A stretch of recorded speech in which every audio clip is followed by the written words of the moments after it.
My dear friends, this started out as a wouldn't it be a good idea if? Wouldn't it be a good idea if I recorded a video message? It's gone way beyond that. This is my 13th attempt. This is really not my most comfortable medium. But I'm giving it a go.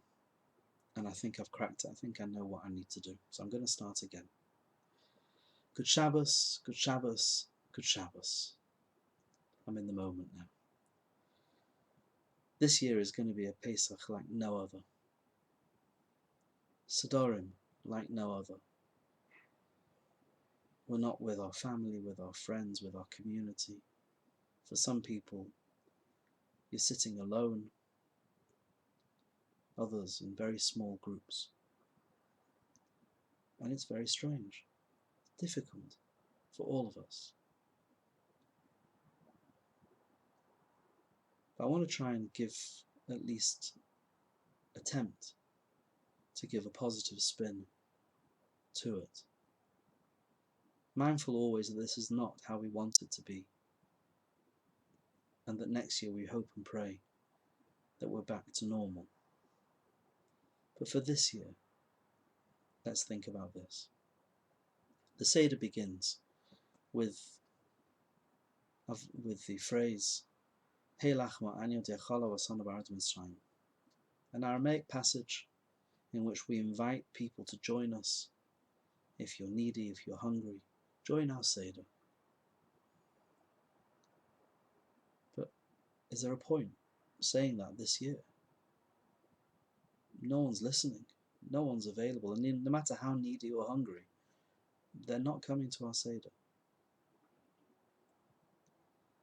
So to answer that, let's take a step back and consider a different point.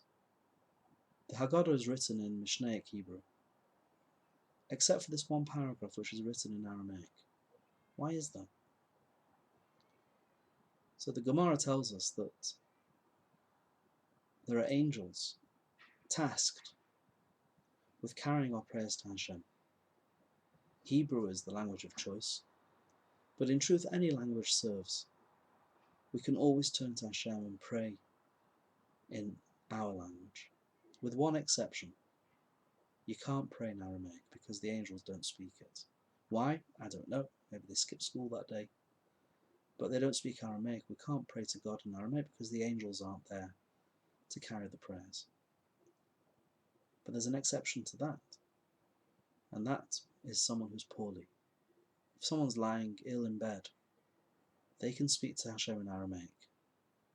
Not because the angels will suddenly magically understand it, but because angels aren't necessary, because Hashem is right there. There's no distance between the person who's poorly and God.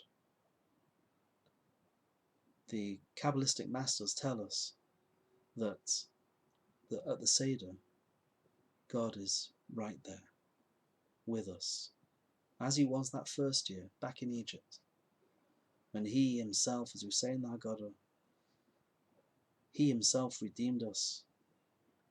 I am not an angel, I am not a seraph, you all know it. But that's repeated every year at the Seder. Hashem is there with us. And so we can speak in Aramaic to remind ourselves of this august presence at our Seder. And so God, who doesn't need anything, or certainly isn't hungry for anything, bothers himself to join us as a guest, as our guest, at the Seder. None of us are truly alone. In fact, we have such an important guest, a guest who loves us and cherishes us beyond anything. A guest who is very simply quite easy to please. Drink 4 cups of wine, eat from the 3 matzahs, celebrate freedom. Now, freedom is a funny thing, especially when we're not free to roam the streets. So we need to find it in other ways. Freedom can also be a state of mind, a resolve to get through this, to be courageous, to be brave, to be joyous. We make the choice to celebrate. It might not be easy, but this year we perhaps need to make an extra effort to summon that reservoir of strength that we have to celebrate Pesach, never alone, because even someone sitting on their own is assured that Hashem is right there with him or her. So my message to you this year is to find the connection within you, to connect to something far greater and far bigger than yourself. First of all, and primary, the connection with Hashem, but also the connection with us, with each other, with everyone that's sitting in their own homes, thinking about how things could be so different.